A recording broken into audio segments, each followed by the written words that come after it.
Welcome to the Faster, Easier, Better show. This podcast is short, fun, and jam-packed with good ideas that you can start using right away. Welcome to another episode. I'm your co-host, Ellen, along with my co-host. You know what works for me? Saying my name backwards. Eel. You know why?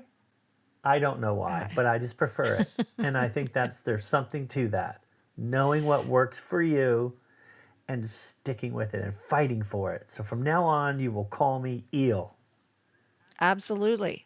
So if you're confused about this, like I might be, today is the fourth in a series of 7 episodes where we talk about the 7 unconventional habits of highly efficient people. And today being number 4 is highly efficient people are self-aware. They're self-aware. This is different than a couple episodes ago when we talked about prioritizing themselves. Being self-aware means you know what your natural tendencies are and you work with them. You don't fight them. So apparently, I'm going to call Lee Eel. Right, and so Eel says it's not that you are working, not just about when you're high energy, low energy, but just knowing how you prefer to do things. And they may not be where other people go, or you might get called out for it. You like to work, from midnight to 3 a.m. What's wrong with you? Well, there's nothing wrong with me. That's just how I am. No. I'm sorry if you don't go along with that, but that's... Yeah, there's no I'm sorry. That's the way you work. That is your tendencies, So you've got morning people. Hey, that everybody talks about we should all have morning routines and get up before the crack of dawn and, sit and meditate and then have a cup of coffee and then write and then exercise and then do all these things. Well, that's lovely for those people. Because if that's their tendencies, yay, skippy-doo for them. But you're never going to do that because it's not your natural tendency. It's not mine either. But the thing is, none of these are better than the other. No one is like, if it works for you, do it. Why do you have so much stuff out in your office? Because I'm in the middle of working on it, but I like to flit from thing to thing. So why would I put it away? That's inefficient. To just go and get it out again in an hour.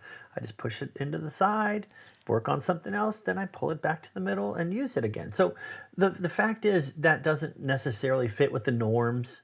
People see stuff out and about and think, well, disorganized, messy, but I know where everything is. It's in progress. It's important. It has all the reasons why it should be out. In fact, I make fun of other people. Why do you put everything away? That's so inefficient.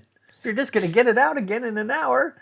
So the point is, fight for what's right for you, because other people might not see it as something that, we all do it this way. We're all, well, I'm sorry, I'm a little different. I'm special.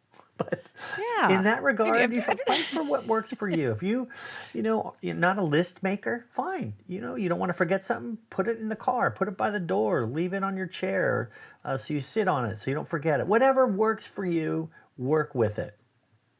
Yeah, and you get into neurodivergent people. So if you've got ADD or OCD or ADHD or ACDC or if you've got any sort of acronym, make it your superpower. I think I've talked about I've interviewed him on the show. My friend Russ Jones, he has ADHD. He was diagnosed as an adult. He started his podcast and his coaching business, ADHD Big Brother. And, he talks about how to make ADHD your superpower. There is nothing wrong with that, because if you have, let's say you do have ADHD and you're trying to fit in to the same pattern that someone who doesn't have ADHD is doing, that's a recipe for disaster. Know who you are, own it, live it, be it. And know what works for you. Know who you are and what works for you and how you work best. Because again, we're not trying to diagnose, or we're just talking about efficiency. And as efficiency goes, when you are going with your natural tendencies, you're working more efficiently than fighting against them. And if you want to do something that's, going to last, you want to make a change that's going to last, if you try and go against your natural tendencies, you're going to usually swing back towards what's more comfortable for you. As a baseball coach, I see that all the time with kids' swings. Their hands want to go where their hands. I'm like, you've got to force yourself to pull them back. And then I eventually realized, you know what? That's who you are. We'll make that work. We can make that work. If you want to, you want your hands to be there, we'll make it a part of your swing and we'll make it work. And I think, and they have success because they're not fighting against what is their normal to them way of doing things, even if it's not normal to the rest of the world. Yeah. If you watch a pro baseball game, they don't all hold their hands in the same place. No, we're not normal. No. We're abnormal. That's the message. Be your abnormal self and be proud of it because it's efficient. Exactly. I should just rename the whole episode. Be your wacky weird self, and you'll be more efficient. I mean, really, you will.